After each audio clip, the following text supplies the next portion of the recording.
Maryland leaders fight to bring the FBI to Prince George's. Good evening. This is CTV News. I'm Patricia Vallone.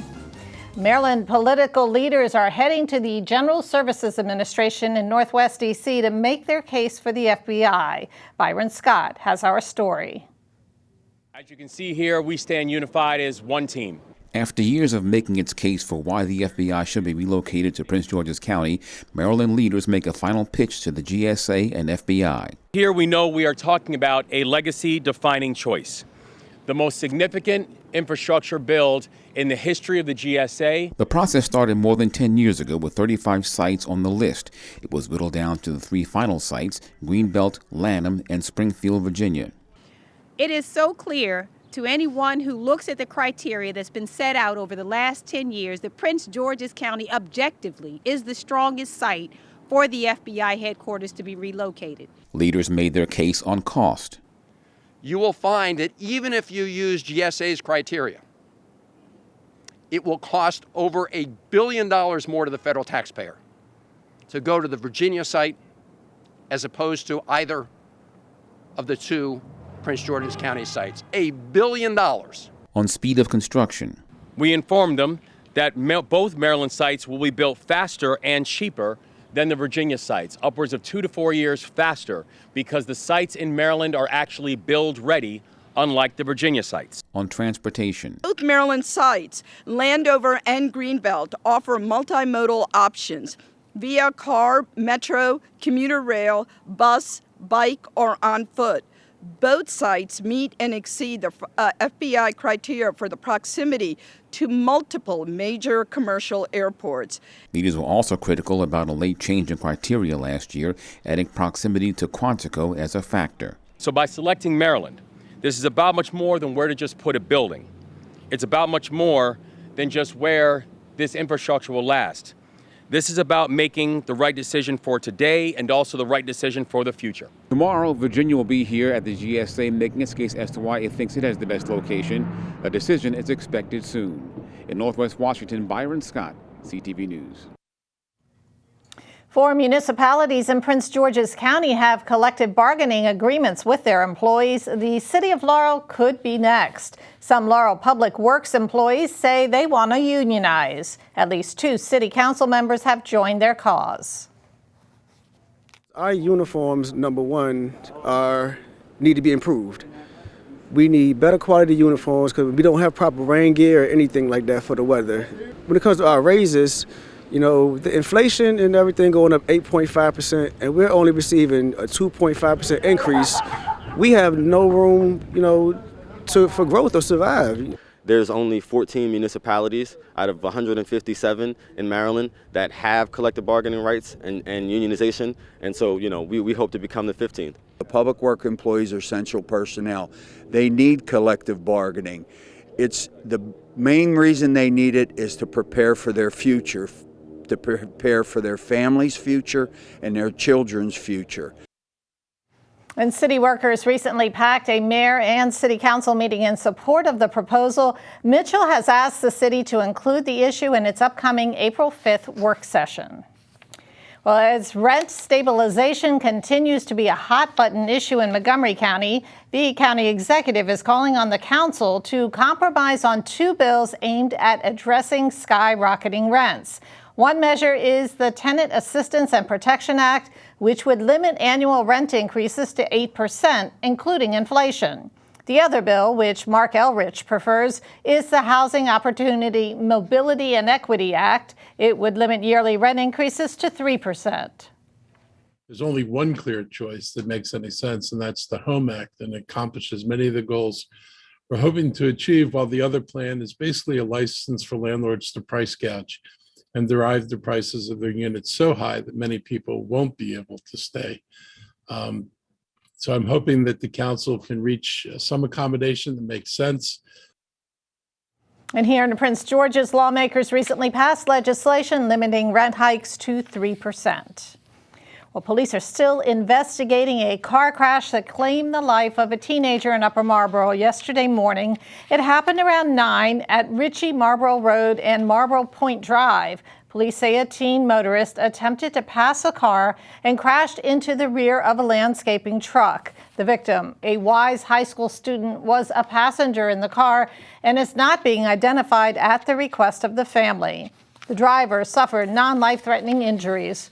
Anyone with information on the incident is asked to call police at 301-731-4422. Well, it's official. A date has been set for a special election in College Park. The city is holding the election to replace former Mayor Patrick Woyan after he was arrested on 56 counts of possessing and distributing child pornography. He remains in the Prince George's Detention Center without bond. Meantime, early voting for his replacement will take place on Tuesday, May 2nd at Davis Hall from 8 a.m. until 7 p.m. Regular voting will be held on Saturday, May 6th at City Hall from 10 a.m. until 6 p.m. Candidates interested in running for the office must collect signatures and fill out all necessary candidacy forms by Wednesday, April 5th. For information on the upcoming special election, you can log on to collegeparkmd.gov. And you are watching CTV News. I'm Patricia Vallone. Coming up, remembering activist Judy Heumann. Stay with us. Person who is disabled or who is an ally or who stands for disability rights know that Judy Heumann had a profound impact and a direct impact on the passing of the American Disabilities Right.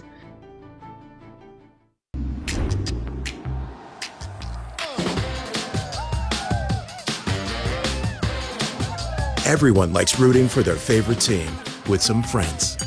But if you plan on drinking, don't drive. Designate a sober driver or schedule a rideshare for a safe ride home.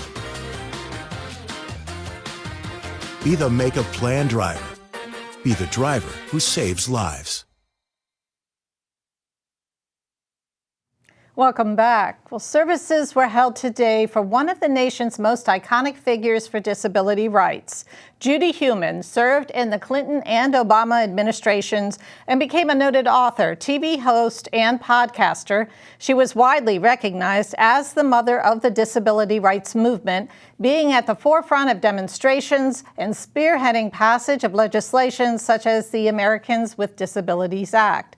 Heumann was also highly regarded at the University of Maryland in their community, where she lectured and mentored many students. Dr. Ana Paula worked with her on many of those projects, including one in Brazil.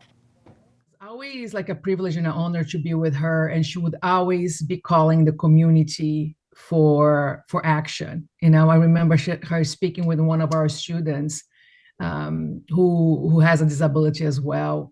You know, and she was always asking, you know, they would share with her about the issues that they were having, and she would actually then immediately just say, "What have you done about it?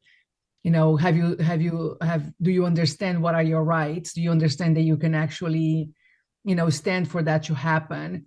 And have you looked at the resources?" So she was always calling people into action. And Heumann was featured in an Oscar-nominated documentary called Crip Camp, A Disability Revolution. She died on March 4th at age 75. Well, a bill currently in the Maryland General Assembly aims to establish a permanent commission on hate crimes and prevention at a time when anti-Semitism is on the rise in the state. House Bill 1066 would codify the Attorney General's task force on hate crimes and allocate funding for the AG to hire a full-time assistant attorney general dedicated to hate crimes. The legislation also would require the commission to issue an annual report.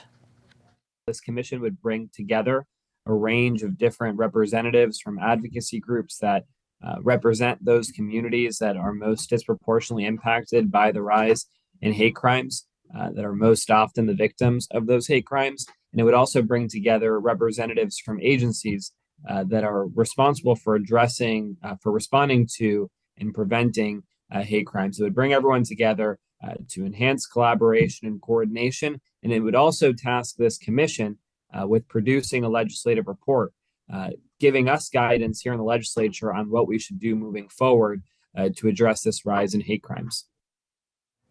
A hearing on HB 1066 is scheduled for tomorrow at 1 p.m. in the House Judiciary Committee.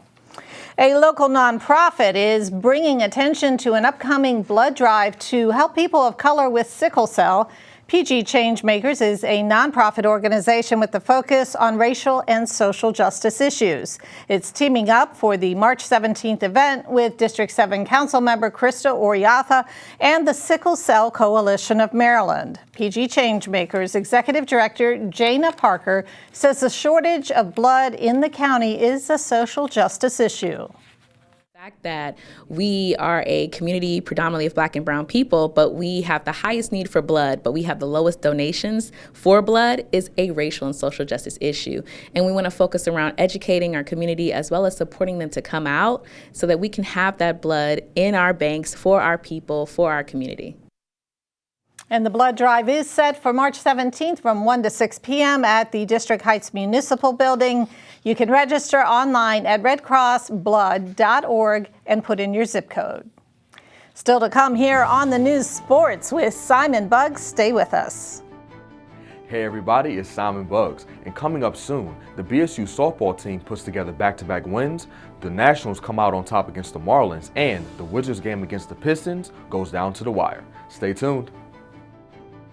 The Supplemental Security Income Program provides monthly payments to help meet basic needs, like putting food on the table, paying the rent, or buying new shoes for growing feet. You may qualify if your income and financial resources are low and you are 65 or older, or an adult or child with a disability or who is blind. Call 1-800-772-1213 or go to ssa.gov/SSI to start to apply. Produced at U.S. taxpayer expense.